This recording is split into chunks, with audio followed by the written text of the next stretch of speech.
It's getting ready. Okay, got it. Yes, got it. Hold on, it's not meeting. Okay, now you're good.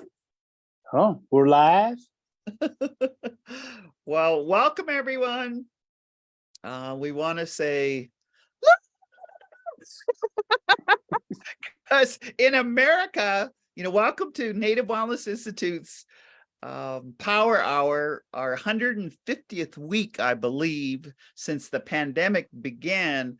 We just will not stop giving you correct information for healing. And so welcome, March 1st, only 20 days till spring. And so we have some dialogue with you. We wanted to kickstart the healing around the historical evolution of African tribes and all of the tribes in the Americas, even in the North America and the South America, coming together in spiritual form, in children and descendants, and coming together in our new world in 223, where we are now grabbing the arms of all of our other allies, and people of color are moving in a fast pace. I mean, we're in a time where Dilbert, the cartoon, gets jerked from the shelves because you cannot say racist statements and get away with it. So welcome. This is Native Wellness Institute, where Native Wellness is just in the streets. I think Lamina's in Miami, and Jean and I are heading to Minnesota, and Lori Newbreast is heading over, and Josh. All of our team is out and about, but one of our allies and our team members we have as a guest today. And our history goes back to like the 80s and the 90s, where we developed a curriculum called Gathering of Native Americans. Remember that, Mark? Yes, I do. You wrote the Black I Indian do. part. You wrote the Black Indian part, but the federal people took it out of the curriculum. Yeah. Because they didn't think it was appropriate in 1990. I mean, God damn.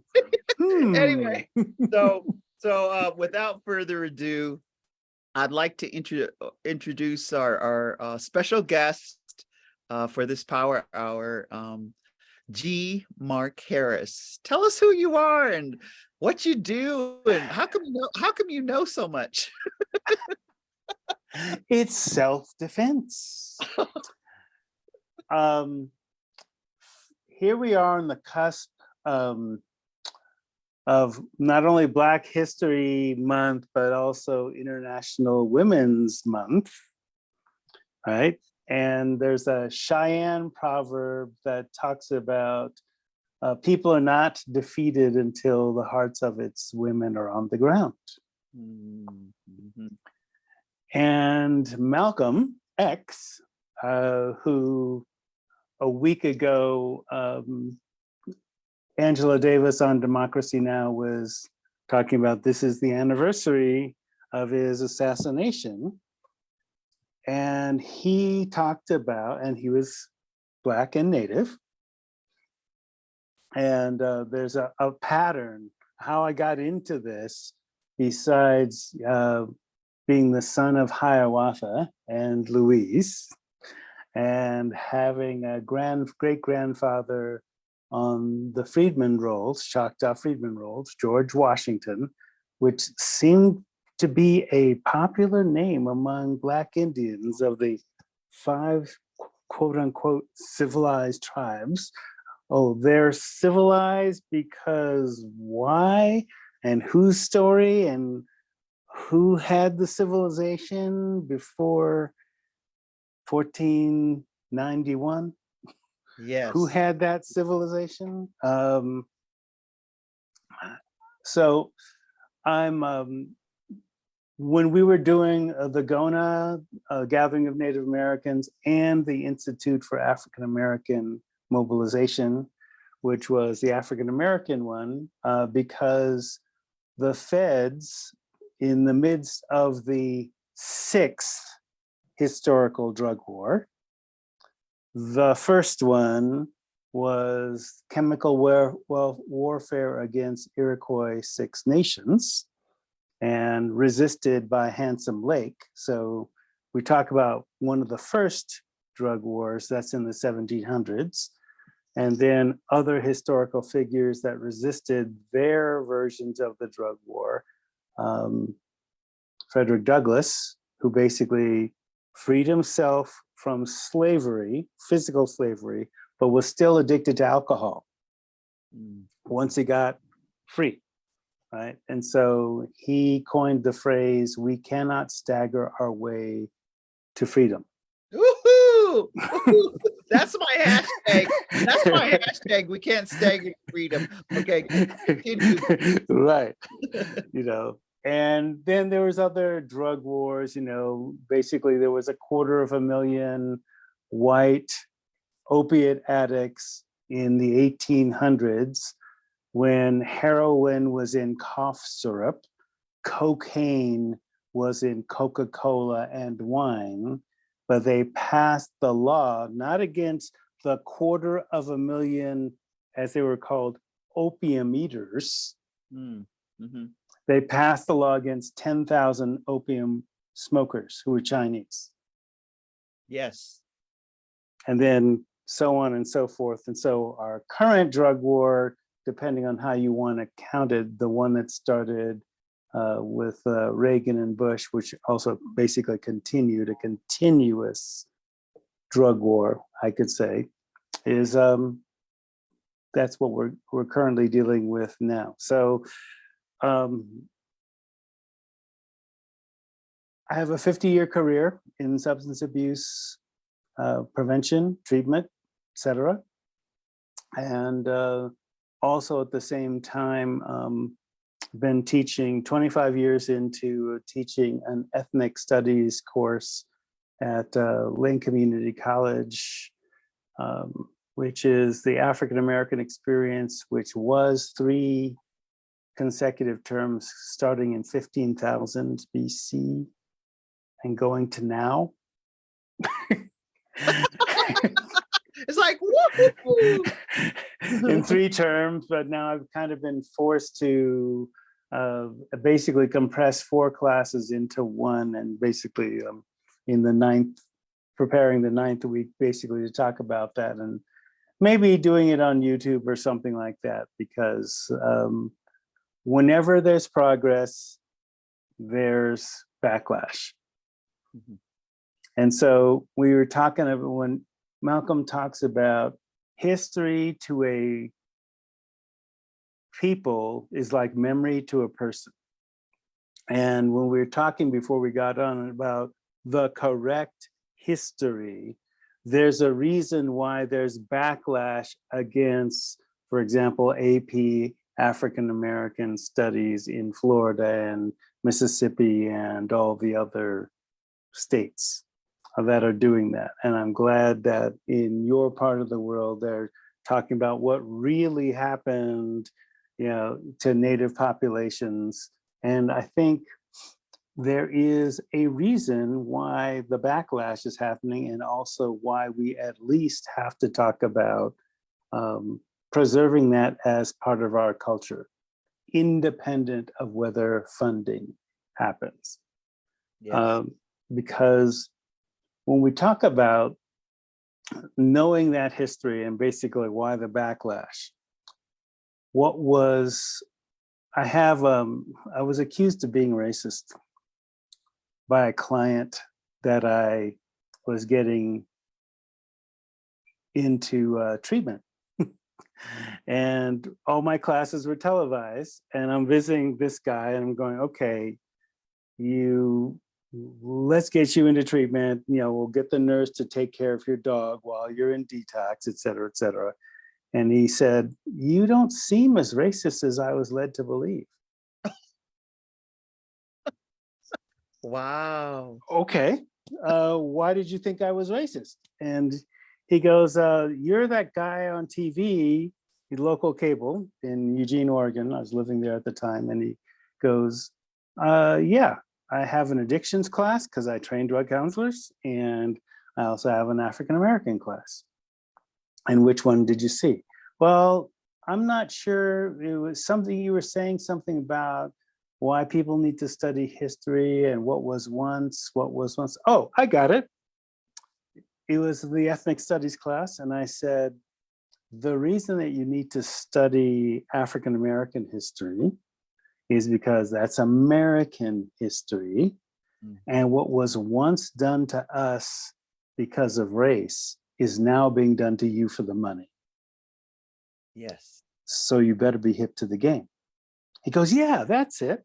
I go, what's racist about that? Was it Black people that convinced you that a fifth of vodka a day was normal behavior?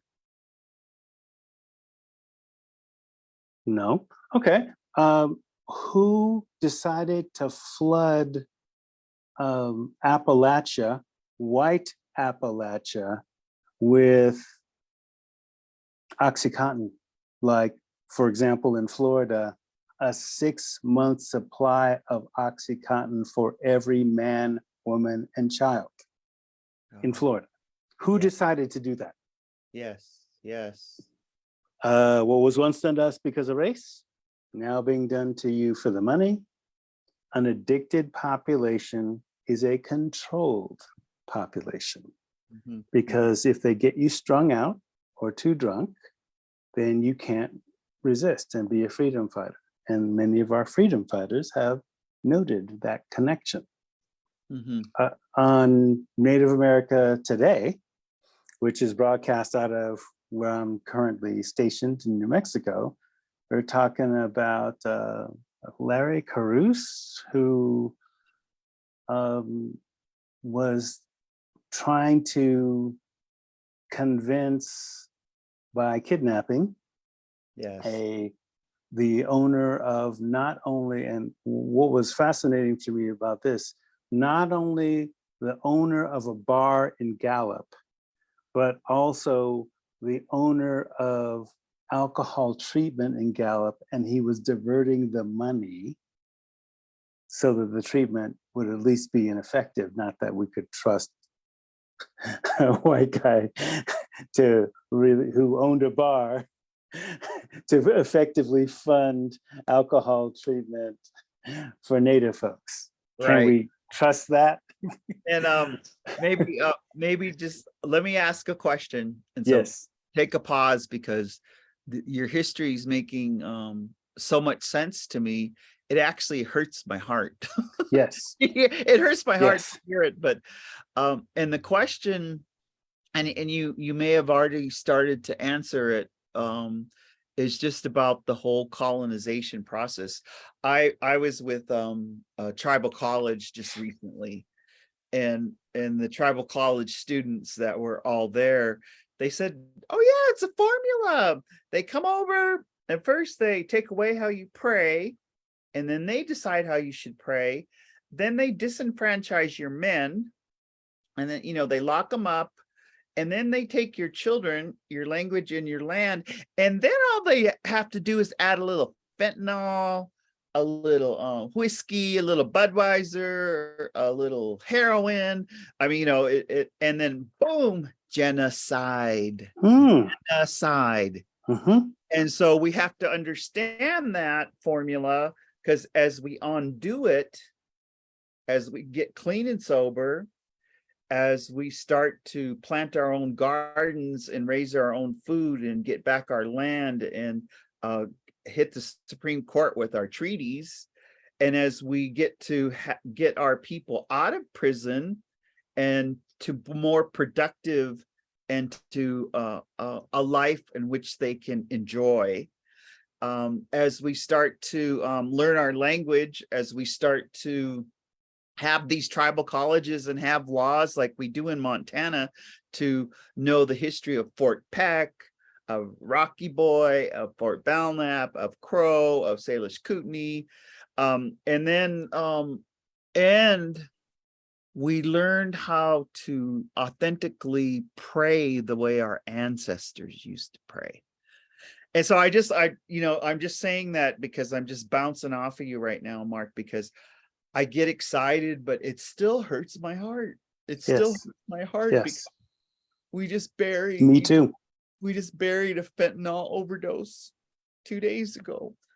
John's relative? Yes. Or that John's Yeah. relative, yes. Yeah. Right. His relative, but there was 3 others. They're not in the FBI or Facebook IOS, but Yeah, Facebook. You're right. investigation. And then on the Alberta side, just 4 are going to be buried with fentanyl overdose because there was a influx. Kainai got a per capita of 3,000 apiece. Mm. And anytime we just know when there's an influx of money, we have the overdoses because Yes. we have that capital to get the drugs. So I'm going to pause there. Help our audience. I mean, like, yeah, and it's okay. You know, it hurts my heart, but it hurts for a while and then I have to turn it into action. So Yes. Mark, we invited you and thank you. You always Native Wellness Institute always invites you. And for some reason we always do it in February because it's so crazy. And then now we're gonna do women's history. I mean, I saw that this morning and I had to light a smudge. Yes. I said, oh, now it's women's history, you know. But since we have you here, and can you kind of gant out some of this history that is important for us to know as we move forward and we take action? Along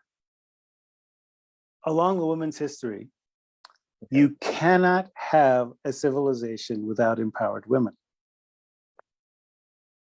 Okay.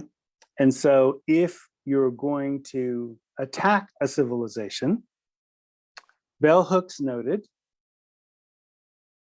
you are not attacked because they don't see your power.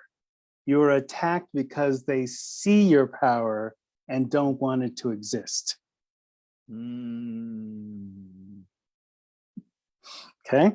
So in my class, because, you know, people talk about these dirty words, and I'm going to speak about a dirty word.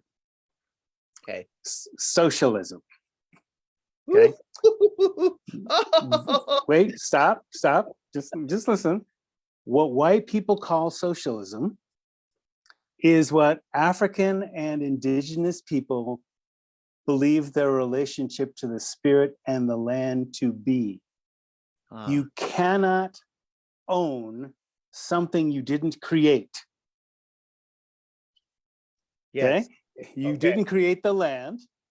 You didn't create the trees.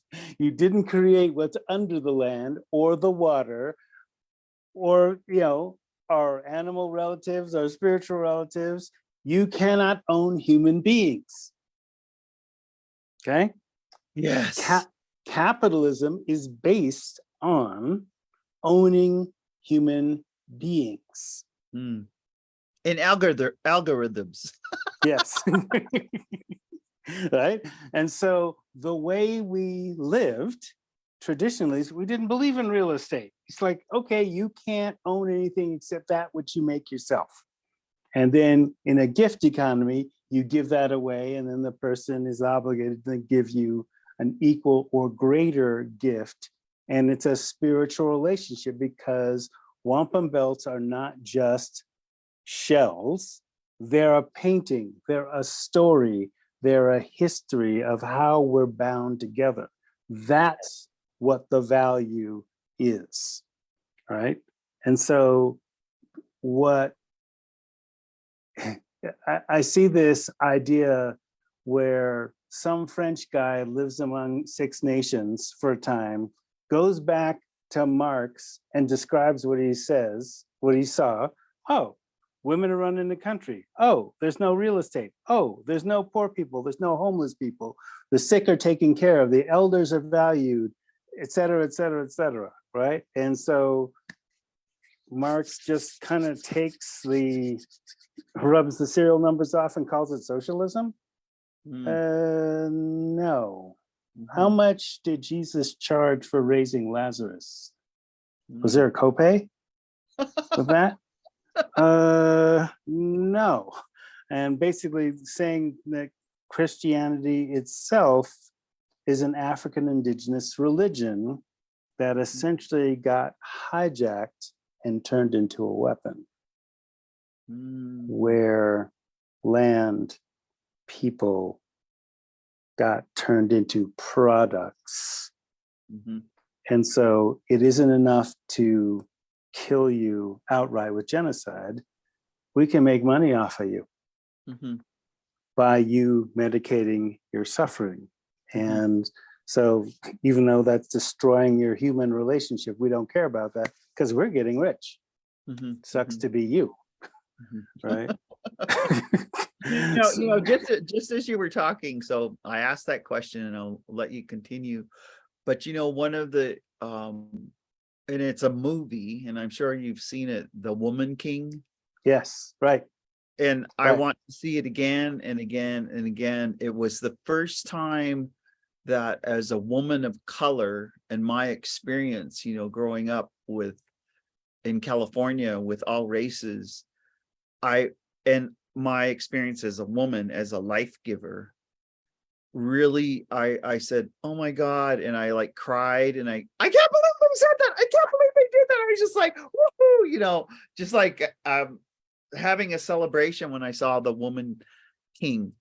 But what it did for me is it helped me heal my triggered ancestors, because I always go back to, just like how you said, when they met the Mohawks and when they met the women in charge, is that harmony with the land and with the people. And I really got to feel in that movie the harmony of Africa. The harmony of Africa and the respect. There was protocols, but then just as when they came here and raped all our women, they went to Africa and raped all their women. And just that power of having power over, to put women in their places, just keep raping them, you'll put them in your place. Oh, that pissed me off. but Yes. So I'm going to pause there. So tell us more of this correct history. And I like the funny stuff. I mean, I'm like your student right now. Our audience is your student. So for example, the phenomenon you saw in The Woman King, and a white anthropologist said it in 1970, so it must be true. Quoted in Audre Lorde. So Audrey's the Black lesbian writer and feminist writer, who also talked about intersectionality and the intersections of class and race and gender and all those things. And she says there's 12 kinds of marriage in Africa in the 1970s.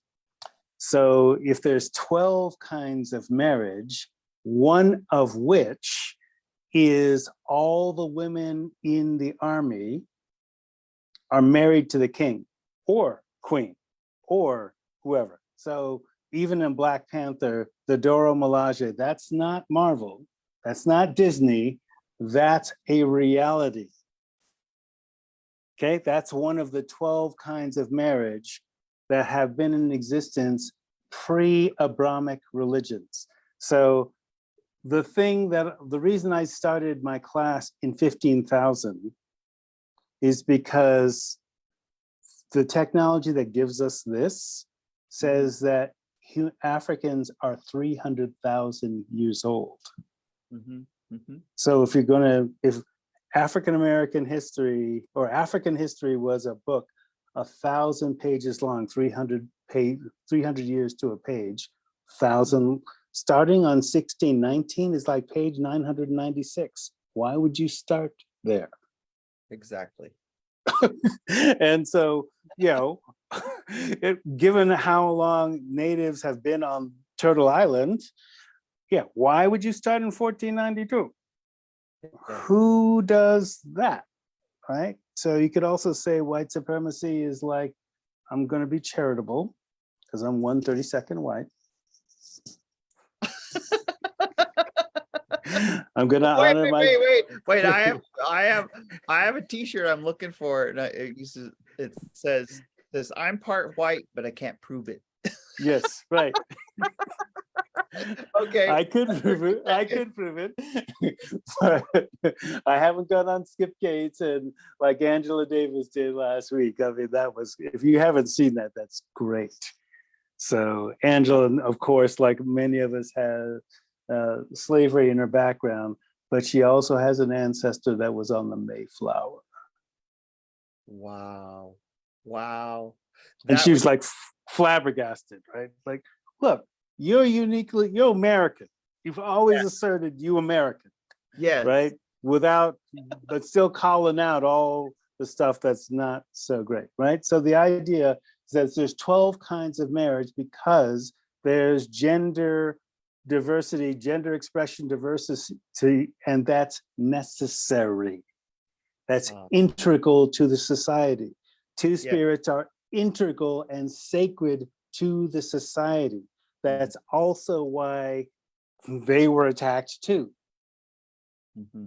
And that's why we also have to be aware of the lines of attack, because they're attacking our magic, our power, the thing that makes us human, in order to dehumanize it, which means we have to resist all those different intersectional lines of attack. Mm-hmm. And oftentimes, one of the easiest ways is to block your expression of spirit or your experience of spirit with a substitute. Mm-hmm. And When just one more pause on Angela Davis. My younger sister, and she's the genius in the family, Lori. She studied under Angela Davis at San Francisco State, and I remember her coming home from class in which everybody was African American, and then she was the native, and I think there was one other native, but they couldn't figure out why they were having such a great time in this class together.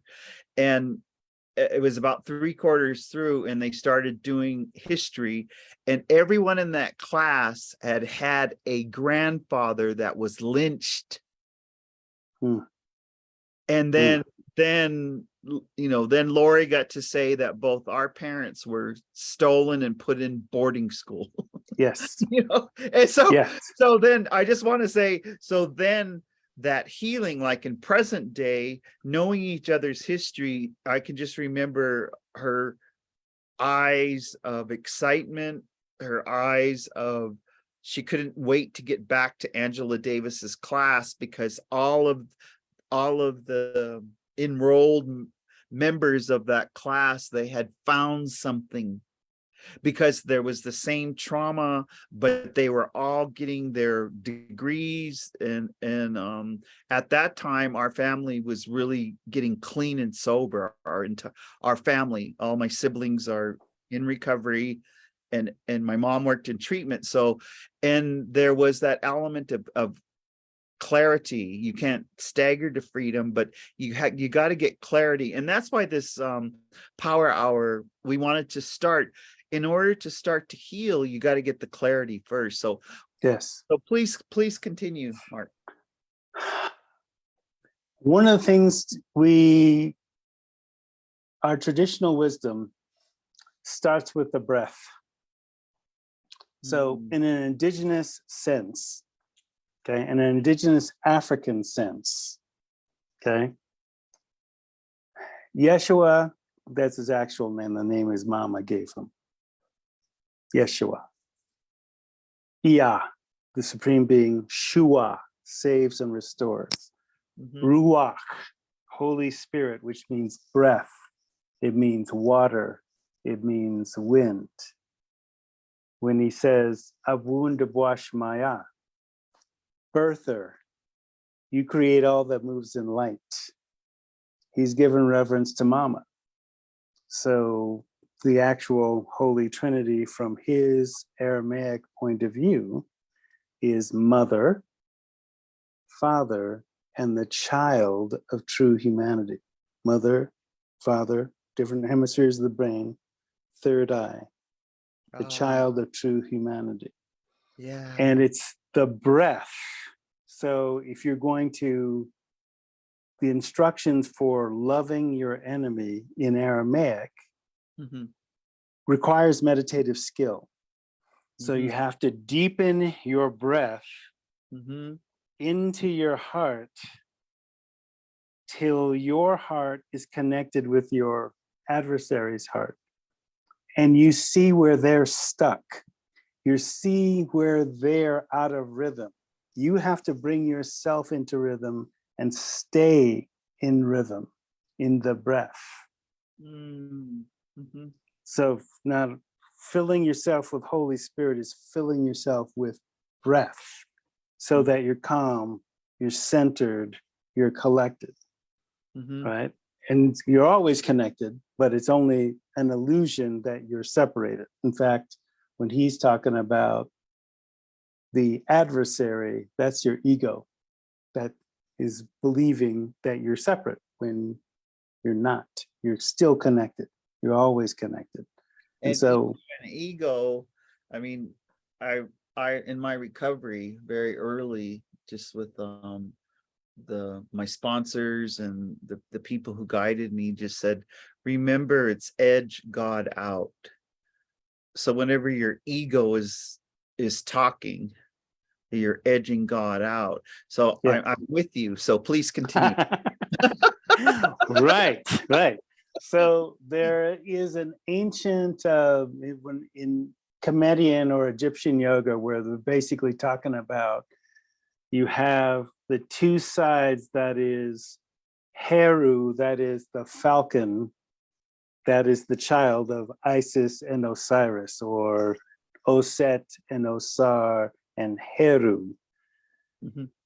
And he's facing off with the ego, which is Set, or in Yeshua's conception, Satana, which ancient Hebrews did not believe in a devil or a hell. They did believe in evil, and evil. Our Republicans, no. They Anyway, would be convenient, but we can lose our way without white folks, without Republicans. I mean, Mhm. but we'll get into that in a second. But basically, this graphic, and I wish I had it on this machine to show you, but I'll make a vid and send it to you. Mhm. So the two sides are gone together by the breath. You deepen the breath, and it brings forth the Heru, the hero, the one that's connected, shining forth, and the ego recedes, right? Mhm. And so then all your actions, as long as they're mindful, as long as your breath is full, fall into place without anything Mhm. except the spirit, right? Mhm. Remember when we were at the American Indian House, New York, Gona? Yes. And who was the Mohawk guy who was Tom talking? Porter. Tom, Tom, right? Tom, remember? So Right. remember Tom Porter, and the agenda said he had an hour and a half, and he took the whole day and talked Yeah. about thankfulness and Yes. Thanksgiving. Thankfulness, right? And so we were, using the F word, flexibility. Yes, right. We just handed it to the Mohawk elder, and he just Right. talked about Thanksgiving all day long. And he was talking about the formation of Six Nations, because it was a time when we were, I call it auto genocide, which is genocide you do to yourself. Oh, wow. Right. And so before white people got here, we were doing rape, we were doing murder, we were doing child abuse, and we couldn't blame white folks on that. We were doing that all on ourselves. And that's when the great peacemaker and his spokesperson Hiawatha, who's he who untangles the snakes from your hair Mhm, mhm. in their language, right? Came and basically brought the Six Nations together. And that's when, oh, we have the clan mothers who are from, the animal clans, et cetera, and they're selecting chiefs and people of the longhouse, and you don't clear cut your forests and et cetera. They don't belong to you. They belong to the seventh generation away from you and the ancestors. And, and when the great peacemaker talked about, be strong, O chiefs, and, be mindful of the people who are the ancestors in the ground and the people who are coming up from the ground as well, have a long vision. Mhm, mhm. So, and he's talking about, we didn't have white people to blame. So we could very conveniently blame white people if we wanted to, but we're older. We're older folks. They're Mhm. only 22,000 years old. Most of us are 100,000 years old or more. We know how to live. We're the elders. Wow. And just as you're saying that, if I can put myself, because as soon as you say breath, I noticed that during this pandemic and Native Wellness Institute, we did so much breath work. But when you say breath, one of the benefits of this pandemic is to breathe evenly Yes. and to not hold our breath, and Yes. to really appreciate the coming into our lungs and our spirit. But when you sit, just when you say breath, I sit back and I just am happy to be alive. But the word forgiveness, because I'm not that I can get out of my ego, but I still have to work on a daily basis forgiving white people Yes. because they piss me off. And Yes. so then, like, how do I, But- I'm trying to be an elder. I'm trying to growing into an elder. And it's not, as an elder, I don't want to be pissed off. So how do I forgive? And just even now, like, our topic is Black Indians, Mm, and so I notice as an elder that I pay special attention to all my relatives that are half tribal and half African American. And I just make sure that they feel loved, if that makes sense. yes. Okay. Part of forgiveness is you're letting go of your attachment to your anger. Okay. And you're healing the anger properly, independent of whatever they do. Because there is a wound. You did get hurt, right? But you still have to heal from within and watch out for how you may be hurt again and still remain, vigilant, I guess. I don't want to say woke. Teachable. Huh? Teachable. Yes. Teachable. Yeah. Woke Yeah. is being teachable, I think. Well, when I hear that word, I go, look, I'm with Denzel on this one. I may have been born yesterday, but I stayed up all night. You ain't supposed to ever fall asleep. So there ain't no woke from the American dream. It's like you ain't ever supposed, you should have been hip to the game from the beginning and don't fall asleep. Yeah. Ever. You're bringing me back to UC Berkeley, and Uh-huh. I'm 17 years old and I'm just reading Malcolm X, and I Yes. felt like I got liberated. Malcolm X liberated my 17-year-old mind. And what made Malcolm dangerous and why he was assassinated and why by government agents, shall we say, Yeah. and why Martin got assassinated also by government agents. It's not that they were assassinated by government agents. It's why. Okay, and why was they were having people be educated to the fact that it's not just Black folks being attacked, it's everybody. Mm. And that everybody should actually make common cause to enrich each other and enrich each other's spirits. Because when he talked about when Malcolm was forming the Organization for African American Unity, he was exhorting his followers to read a book a week. Yeah.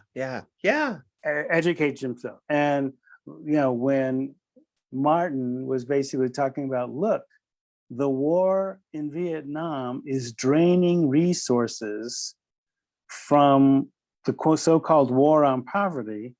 Mhm. And it's not about communism, because Ho Chi Minh was a World War II ally.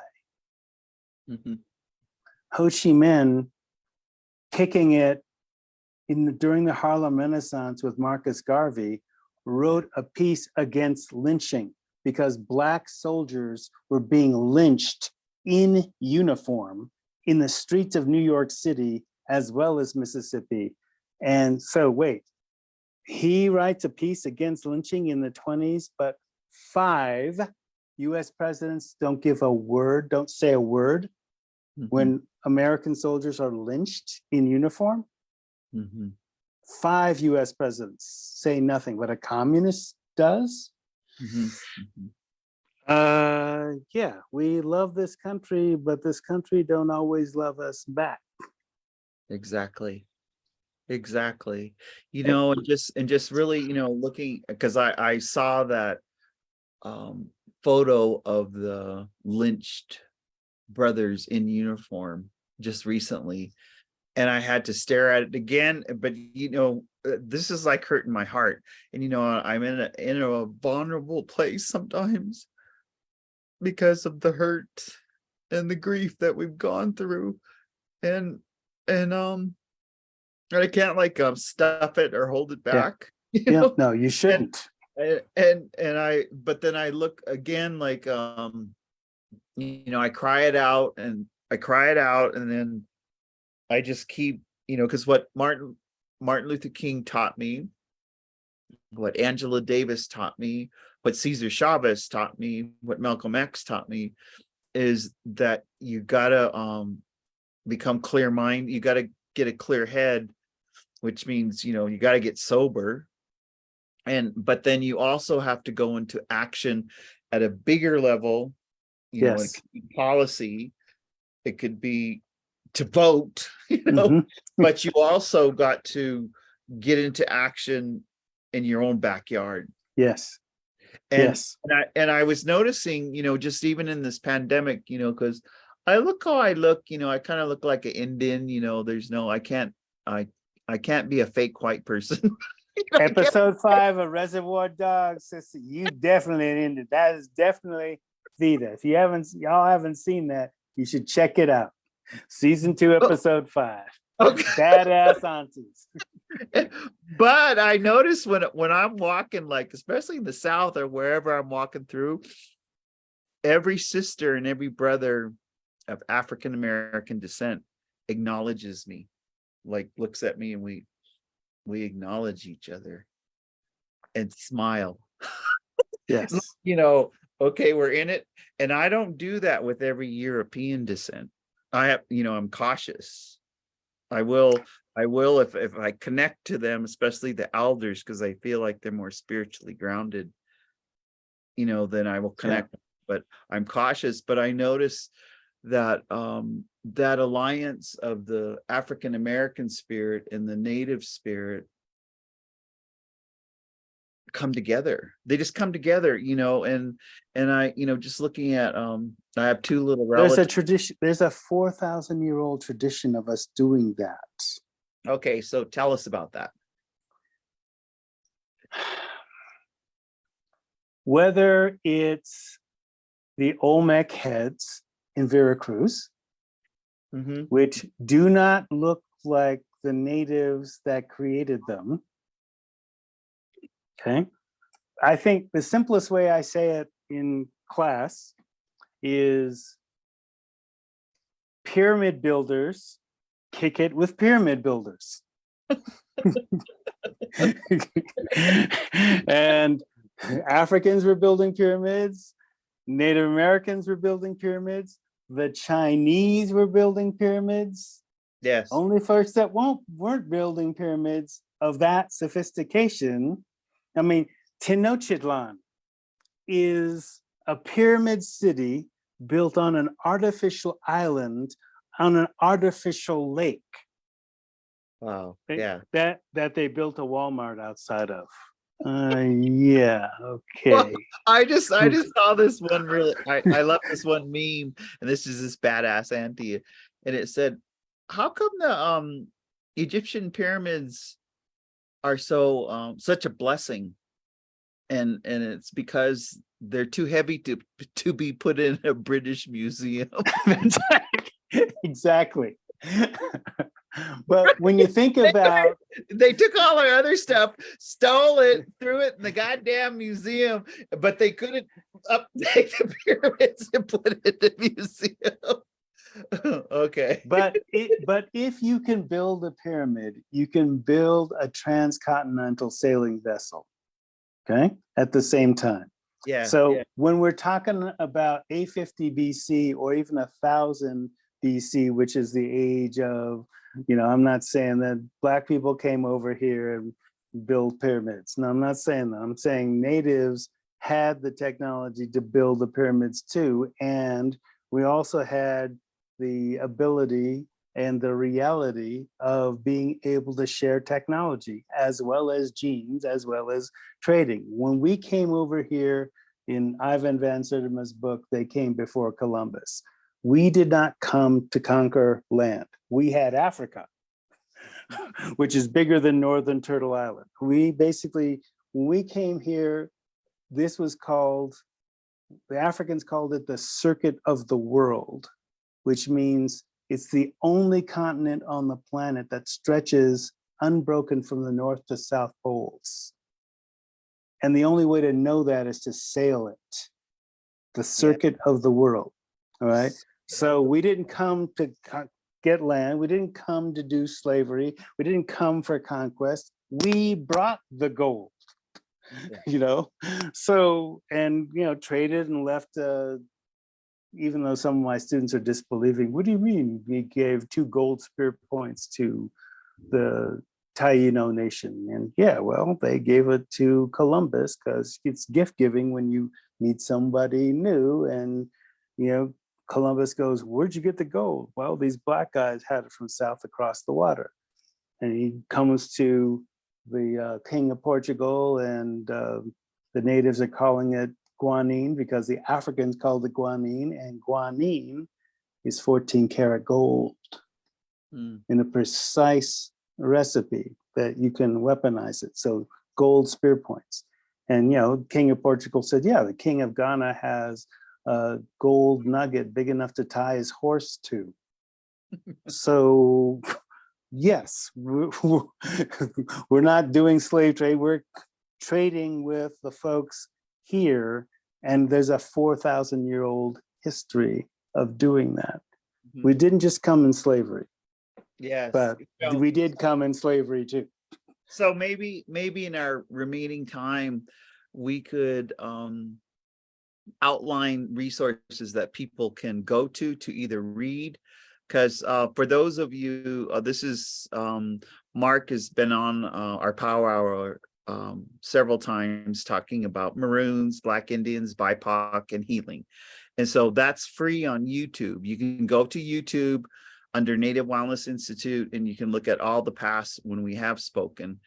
So maybe Mark, what should people read? I mean, like, that's, I noticed my I just bought 5 books and I'm a happy camper, but my mom likes my one book because it's about one of the chiefs in Canada. So because she likes it, she has to read it first. I was gonna read it, but she decided, and I go, okay, Mom. So what should people read? What should they look at in our What tell us, because we need to do this. I like, well, I mentioned Ivan van Sertima, he's an ancestor now. They came before Columbus, Okay. which gives you kind of a history of, from that point of view, an alternative. Yeah, there were Black people. There was a trading relationship with Al-Kabulan, that's the traditional name of Africa, and Turtle Island, Okay. for thousands of years. Maroon is a Taino word for a first generation African native mix, and also a cultural hybrid. So Maroons know white culture, and they know freedom culture too. So both the connection is in Africa, there's thousands of languages. In Turtle Island, there's thousands of languages too. No borders before certain people came here and created a border. You had a relationship with other folks. So Asa Hilliard wrote a book called The Maroon Within Us. So maroon is a Taino word which means wild and free, applied to African native hybrids. So the Maroons of Jamaica they're not only escaping slavery, but they're creating a free society where they also are trading information and making alliances with native people, not only in Jamaica, but also in Brazil. Everywhere there was slavery, there were Maroon societies living on the outskirts in Indian country. Because where are you going to escape? Indian country, right? Exactly. And so, you're creating free societies in Mexico and the Carolinas and Seminole, et cetera, et cetera. Now, the thing where some native nations are expelling their Black members, okay, look, whatever, my sense of being a native is not dependent on blood quantum, even though, the paper says, the Friedman roll says, yeah, I got a grandfather on the Friedman rolls. I could sign up to get the card. I don't care about that. I'm interested in freedom, and I'm not necessarily dependent on the white folks to tell me I'm free or who my allies should be. Yes. In fact, if they're saying, you shouldn't be paying attention to those people, I want to know that history and the history of not only the alliances, but what could break our world apart too. And I think last time we were talking about the 4 things that, let's see, what was it? The card, the liquid, they're like Trojan horses, a weapon disguised as a gift. They were Let's see, a book, a liquid, a song, a card. A card, yeah. And so the card was the gambling, and they were what were going to break us apart. And that's why we had to keep our spiritual name. And that's why we had to keep our hair long. It was figuratively just saying, keep your ways, and you will not succumb to gambling. You will not succumb to a Bible thumper. You will not succumb to alcohol. You will not succumb to those, so gosh, we are. Our hour is almost up. What kind of closing comments? I'm inspired. I want to get all those books. I'm just inspired now, just even more than when we started. And when we started in 1990 as being friends. What closing comments would you give to our audience for healing with around this metamorphosis of Black Indians that were into 2023? What kind of closing comments would you give us? We keep your breath deep. Let your hair grow long, whether you're doing it physically or continuing to twist up the wisdom in your mind, so that you stay strong. Yeah. and understand. Grandpa David once said of the Hopi, tradition is like a venerable old woman, but life is like a raging river. And if you cross a river with her on your back, you'll both drown. So sometimes you have to change with the times to be able to stay deep. Yeah. If he could say that at 108, with his ribbon shirt and hot pink Converse and Levi's, okay. You keep a hope of prophecy, and you saying that? All right. Exactly.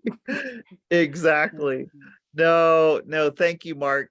Thank you for joining us. Of course, we're going to probably have to have you on again, but you said something, and I guess my closing comment is you talked about freedom, and all the time here I hear we're free roaming Indians on free roaming land with free roaming horses. And even though our horses are Dodge Ram, now I'm a monster guy myself. I But hey, know. yeah. We're flowing with the river, but you said something, and you and I are both free, because look at, no one stopped us. We got on here.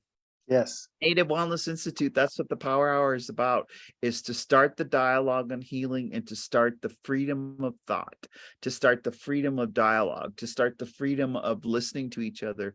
And I certainly enjoyed, as always, listening, but I was listening differently, and I have to process some of the things that you said. I'm going to be lingering into it. So we thank you for coming on. We thank you for looking into the future, and I guess I gotta have to come down there and have a cup of tea. Yeah. Right. New Mexico, now that we're free Yeah. roaming, and we got Albuquerque, shots. come on. Right. I'm like, if you're coming to the big powwow at the end of next month, yeah. I'm here. Okay. So then, and we'll bring the whole Native Wellness Institute gang down. No. Hey. So with that, we thank you. 150 weeks of Power Hour with Native Wellness Institute, and we thank you, Mark, for coming on, and we thank you, Jolene Joseph, our executive director, for getting us on. And we'll say Kitakito Matsuno in the language, on all the languages. We never say goodbye. We just say we'll see you later. You stay strong. Stay strong. Awesome. Well, we'll see you next Wednesday.